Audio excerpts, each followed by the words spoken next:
All right, today we are going on an incredible anatomical journey. But forget about climbing mountains or exploring caves, we're diving deep into a place that's way more personal, and honestly, just as mysterious.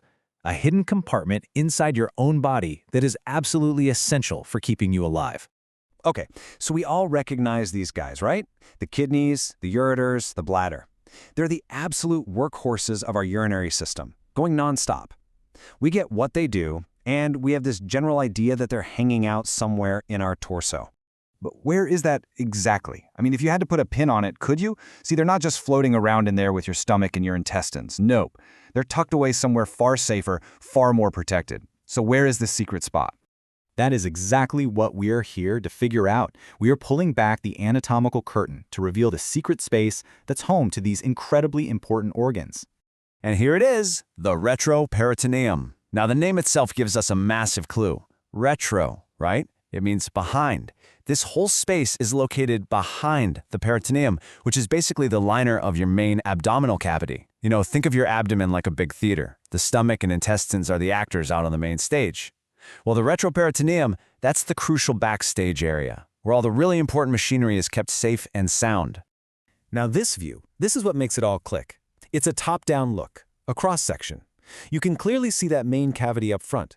But look way in the back, nestled up against the spine and those powerful back muscles. There are the kidneys. They're protected, they're secure, they are perfectly positioned in this hidden compartment. So how is this backstage area even put together? What gives it all its strength and shape? Well, let's become architects for a minute and build it, piece by piece, starting with the foundation. First things first, every sturdy structure needs its support beams. And just like a well-built house, our retroperitoneum is framed by some incredibly tough, resilient bone. The absolute central pillar of this entire structure is your lumbar spine. These 5 vertebrae, L1 all the way down to L5, they're the biggest and strongest in your whole spinal column. Go ahead, feel your lower back right now. That solid column of bone you can feel, that's them. They make up the main back wall of our hidden compartment. And let me tell you, they are some serious heavy lifters.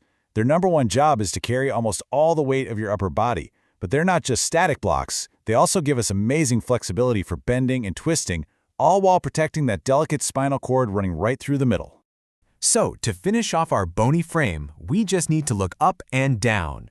At the very top, we have the 11th and 12th ribs. You might know them as the floating ribs, and they form the upper boundary.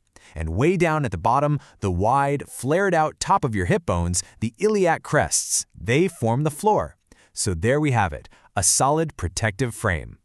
Okay, our bony support beams are in place. Now it's time to put up the walls. And these aren't just any walls. They are living, powerful, dynamic muscles that give us both strength and flexibility.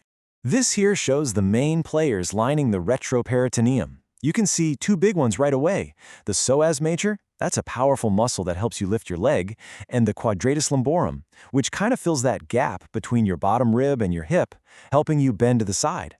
Together, they create this strong, living wall. But even the best-built walls can have a few weak spots. Because of the way these back muscles layer over each other, there are these little natural gaps. They're actually known as the lumbar triangles, and they represent these inherent weak points that sometimes can lead to issues like hernias. And this illustrates it perfectly. On the left, you've got this simple map, basically showing you exactly where those triangles are. And then on the right, you can see in the detailed drawing how the edges of these different muscles actually create those very real gaps in the wall. All right, our room is built. We've got a bony frame, we've got muscular walls. So now let's open the door and peek inside to see how everything's organized, because it's not just one big empty space. It turns out the retroperitoneum is cleverly sectioned off into 3 distinct compartments. It uses these thin but really tough sheets of tissue called fascia. Think of it like a built-in, protective packaging system, creating separate little pouches for different organs. So here's the layout.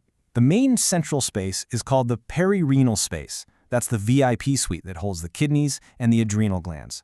Then, in front of that, you have the anterior perirenal space, which is home to the pancreas and parts of the colon. And tucked behind it all is the posterior perirenal space, which is mostly just protective padding made of fat. Each one is a separate little neighborhood. And here is the absolute crucial point. This is not just some abstract anatomy lesson. Just look at this. On the left, there's the diagram we just saw. On the right, that's an actual CT scan from a real patient.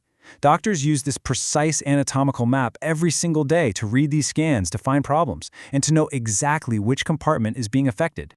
Which brings us to our final and, most important question. Why does understanding this hidden compartment actually matter in the real world? What's the so what? This quote from our source material really holds the key.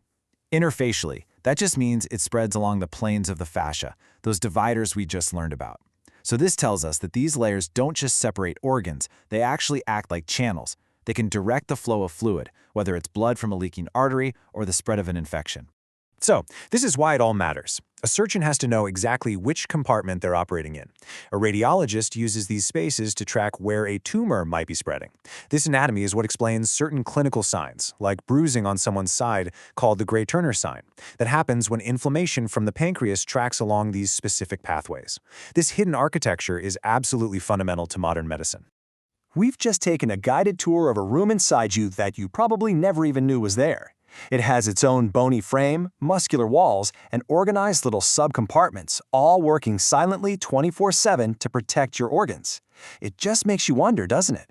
What other incredible secrets is your body keeping?